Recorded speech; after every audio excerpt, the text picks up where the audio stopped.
독일 유학생과 중국 유학생이 한편이 되어 한국인 유학생과 언쟁을 벌이고 있는데요.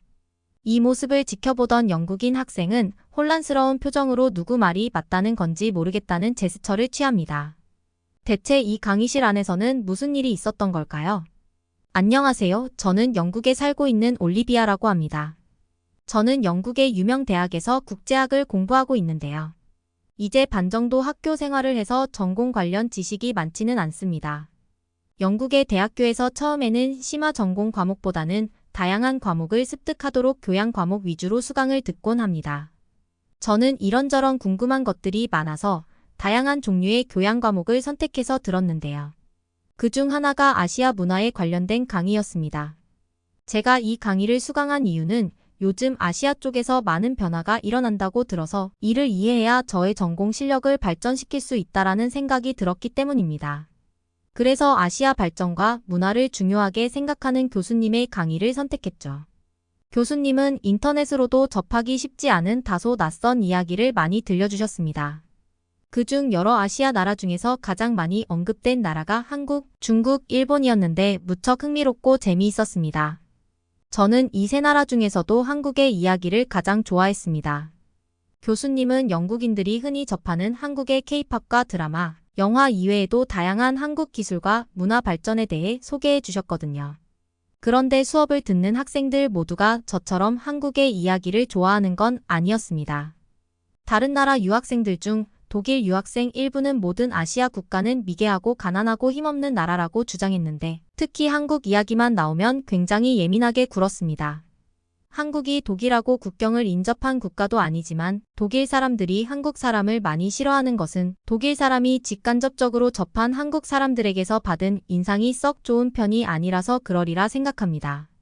짐작건대 일전에 독일에 여행을 갔을 때 느낀 바로는 독일 사람들이 매우 질서가 있고 규칙적인데 독일 사람들이 경험한 한국 사람들은 질서 의식이 없고 거칠어서 그러리라 생각합니다. 아마 독일 사람들이 한국을 싫어하는 이유는 추측건데 독일인들이 경험한 한국에서 건너간 한국인, 독일인들이 경험한 한국에서 건너간 한국인 광부들과 간호사들에 대한 문화적 차이에서 오는 국민성 차이가 아닐까 생각합니다. 그 외에도 일본 온라인 뉴스 사이트 비즈니스 저널은 독일이 한국을 싫어하는 이유에 대해 경제지상주의 분단 상황, 그리고 독일 수출을 위협하는 한국 기업 등을 들고 있더라고요. 과거에 한국인이 독일의 광부들과 간호사들을 보내서 경제 발전을 이루며 독일로부터 많은 은혜를 받았는데 그 은혜에 감사하지 않고 경쟁하고 있다는 것이 이유가 되고 있다라는 이야기도 있었습니다. 아마 독일과 선의의 경쟁자로 경쟁하기보다는 무조건적인 경제지상주의로 인해 독일인의 눈살을 찌푸리게 하기 때문이 아닐까 생각합니다. 그러던 어느 날 제가 듣는 강의에서 교수님이 한국의 기술 발전에 대해 강의하는 날이었습니다. 저는 한국의 현대화된 기술과 세련된 발명품들만 보아왔기 때문에 과거 한국인들이 사용하던 도구들, 건축기술, 그리고 과학적 발견들이 매우 흥미롭게 보였습니다. 특히 한국의 전통 건축과 과학기술이 어우러진 모습은 놀라웠어요. 효율적이면서도 아름다운 디자인이 한눈에 제 눈을 사로잡았죠. 한국 학생들은 전부 창의력과 혁신적인 사고가 남달랐는데 그 이유를 알 것 같았어요. 한국인들의 기술적 감각은 과거에서부터 이어져 온 것이었습니다. 모두가 한국의 혁신적인 기술 발전에 대해 입이 마르도록 칭찬하고 있던 그때 독일 학생이 손을 번쩍 들며 크게 외쳤습니다. 저건 다 가짜입니다.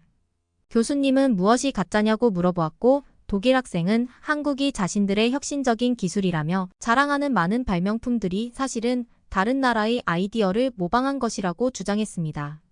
그는 특히 다른 나라들의 기술을 한국이 흡수하여 마치 자신들의 발명인 것처럼 선전하고 있다고 비판했죠. 기술 경쟁을 잘 모르는 저는 가만히 눈치만 보고 있었습니다. 그때 독일 학생뿐만 아니라 중국 학생이 한국인 유학생에게 손가락질하며 말했습니다. 당신네가 다른 나라의 기술을 가져와서 자기 나라 것이라고 말하고 있는데 부끄러운 줄도 모르고 입을 다물고 있는 모습이 정말 뻔뻔하다라고요. 저는 한국 학생이 어떤 반응을 할지 궁금했습니다. 그런데 한국 학생은 적극적으로 반박하지 않았어요. 저런 말도 안 되는 주장에는 대답할 가치도 없다라며 말이죠. 그러자 중국 학생은 한국인의 뻔뻔함이 어이없다며 날뛰기 시작했습니다. 한국 학생은 그런 중국 학생에게 말로만 우기지 말고 증거를 가져오라고 이야기했어요. 그런데 중국 학생은 소수민족에 관한 기록은 남아있지 않아서 증거가 없다는 말도 안 되는 이야기를 했습니다.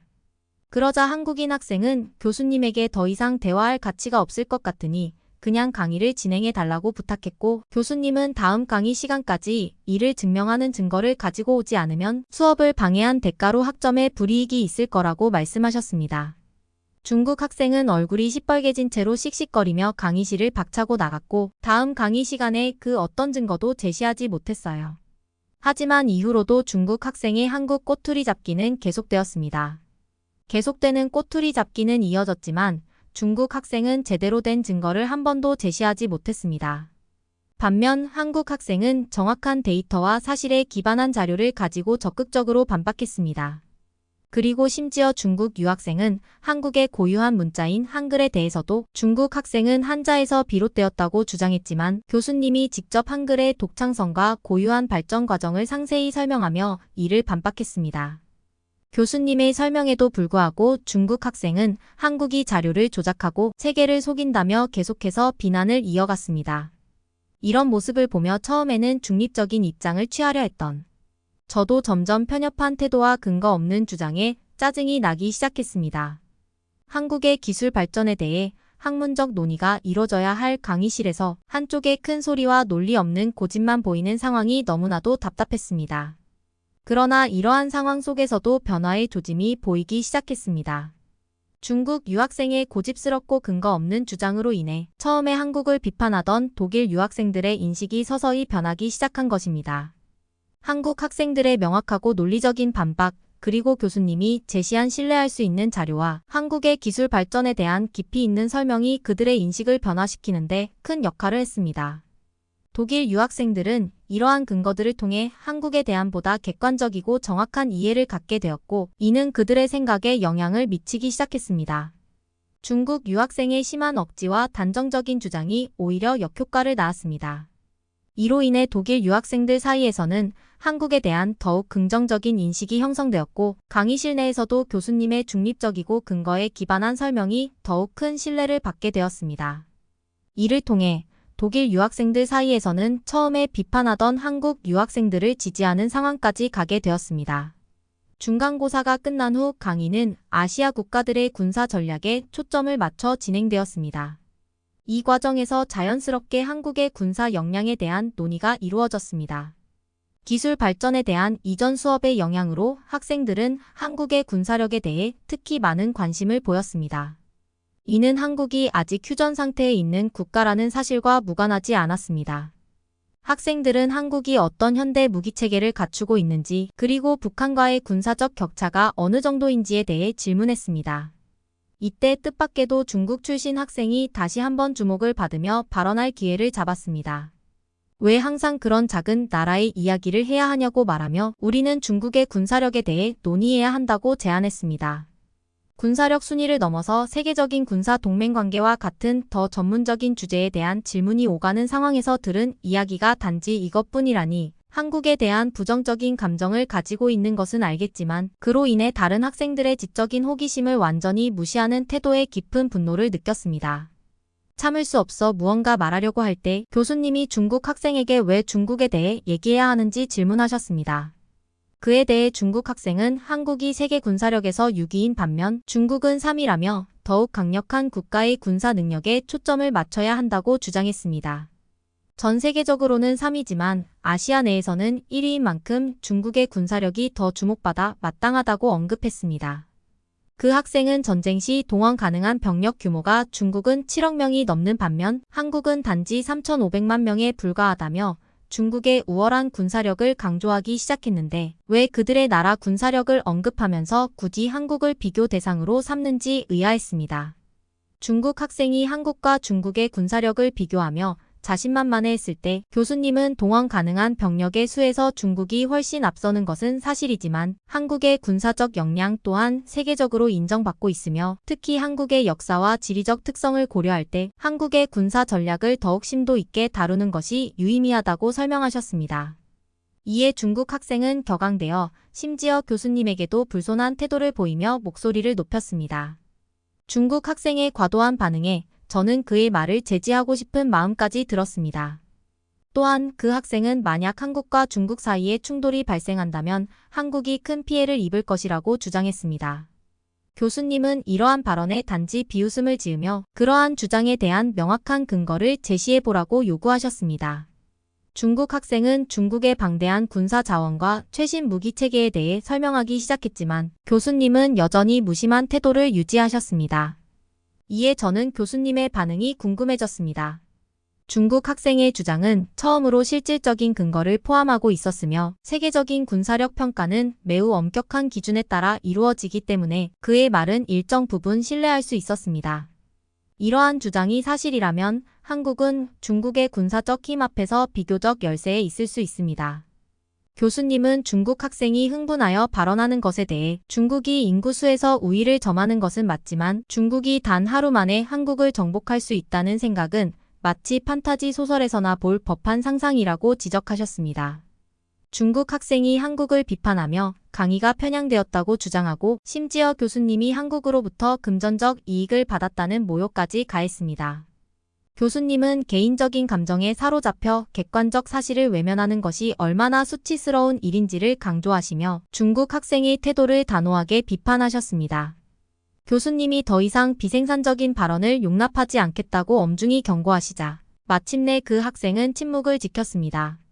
교수님은 단순히 병력의 수가 많다고 해서 전쟁에서 반드시 승리할 것이라는 생각은 무모한 오류임을 지적하셨습니다. 교수님은 중국이 많은 무기를 갖추고 있긴 하지만 한국의 군사기술과 비교할 때 질적으로 뒤떨어진다고 지적하셨습니다. 특히 한국의 공군력을 들며 5세대 전투기 F-35를 예로 들었습니다. 이 전투기는 대부분의 중국 전투기보다 압도적인 성능을 자랑한다고 말씀하셨습니다.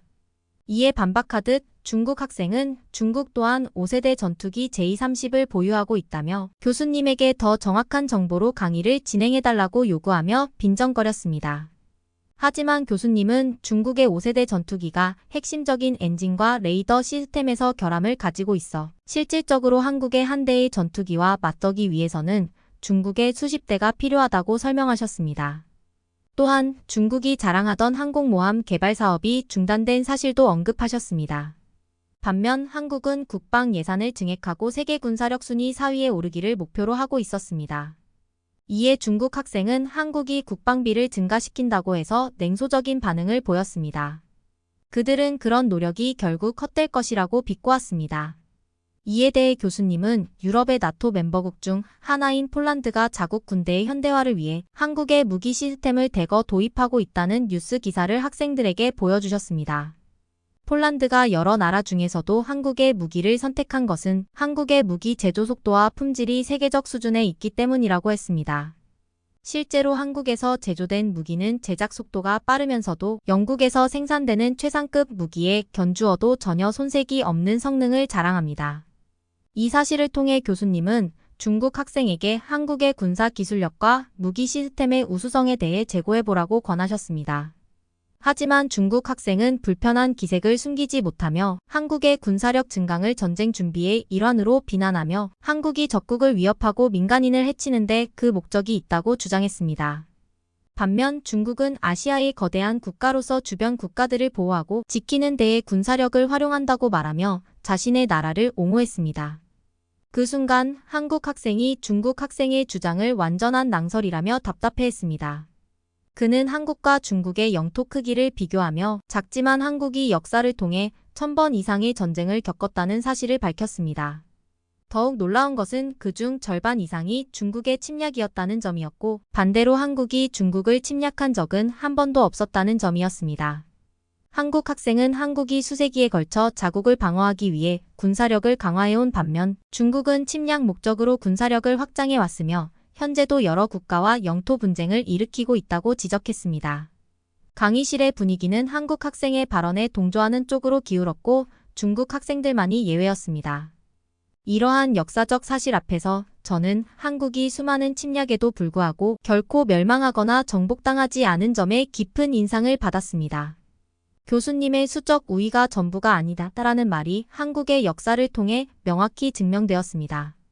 저는 과열된 분위기를 식히기 위해 가진 쉬는 시간에 한국 학생에게로 가서 한국의 전쟁사에 대해 물어보았어요. 그 학생은 아주 간단하게 한국의 전쟁사를 설명해 주었는데 짧게 들은 내용이었지만 너무나 흥미로운 내용들이 많았습니다. 그 중에는 놀라운 전략으로 적군을 괴멸시킨 한 장군의 내용도 있었는데 만약 이런 전략가가 한국에 또 나타난다면 오히려 중국이 한국에게 역풍을 맞을지도 모르는 일이겠더라고요. 전쟁은 숫자가 다가 아니라는 것은 이미 역사적으로 증명된 사실이었습니다. 과열된 분위기를 식히고자 잠시 휴식한 후 강의가 재개되었습니다. 이번 주제는 세계 여러 나라의 여권 지수에 관련한 것이었죠. 이번에는 한국 이야기가 나오지 않을 것이라 생각하고 안도했습니다. 한국의 이야기를 듣는 건 흥미로웠지만 한국이라는 단어만 나오면 거품을 물며 기겁하는 중국 학생의 불평은 듣고 싶지 않았거든요. 아니, 중국인들은 모두가 이런 걸까요? 저희가 있는 이 학교에 세계 각국에서 유학을 온 다양한 국가의 학생들이 있는데 모두가 중국 학생의 생각에 도무지 이해하지 못했어요. 저는 지끈거리는 머리를 붙잡았습니다. 대체 왜 저런 얼토당토하는 주장을 하는 건지 이해가 안 됐거든요. 반면 시간이 지나면서 한국 학생들의 기술력, 예의 바름, 깔끔함을 통해 많은 것을 배우고 독일 유학생부터 대부분의 학생들은 한국에 대한 인식이 크게 바뀌었습니다. 특히 그룹 프로젝트에서 한국 학생들과 함께 일할 기회가 있었는데 그들의 기술적 지식과 문제 해결 능력에 감탄했습니다. 한국 학생들은 최신 기술 동향에 대해 잘 알고 있었고 그 지식을 프로젝트에 효과적으로 적용하는 능력이 뛰어났습니다. 또한 그들은 어떤 기술적 어려움이 있을 때도 차분하게 해결책을 모색했고 큰 도움이 되었습니다. 한국 학생들의 예의 바름과 깔끔함은 처음에 좋게 생각하지 않았던 독일 유학생들에게도 마음을 점차 여는 중요한 역할을 했으며 수업에 항상 시간 맞춰 도착했고 교수님과 동료 학생들에게 매우 존경심을 가지고 대했습니다. 또한 그들의 개인적인 준비와 물건 관리는 늘 철저했으며 이는 같은 강의를 듣는 학생들에게 큰 귀감이 되었습니다. 이러한 모습을 통해 우리들은 한국의 문화적 가치와 사회적 예절을 배울 수 있었습니다. 한국 학생들과의 교류를 통해 한국을 단순히 기술적으로 발전한 나라로만 보지 않게 되었습니다. 한국이 얼마나 선진적인 국가인지 그리고 그 기술력이 세계 무대에서 어떤 의미를 가지는지 이해하게 되었습니다. 더 나아가 한국 학생들의 태도와 행동에서 그 나라의 문화적 정체성과 사회적 가치를 엿볼 수 있었습니다. 국제학을 배우는 이유가 이런 점 때문인 것 같습니다. 다양한 토론과 수업을 통해서 저는 한국이라는 나라에 대해 알게 되었으니까요. 오늘은 영국 대학생이 겪은 한국 학생의 이야기를 나눠봤습니다. 여러분은 어떻게 느끼셨나요? 이번 에피소드가 마음에 드셨다면 구독 버튼을 클릭하고 좋아요를 부탁드립니다. 그리고 알람 설정을 통해 더 재미있는 이야기들을 실시간으로 보실 수 있습니다. 감사합니다. 오늘도 좋은 하루 되세요.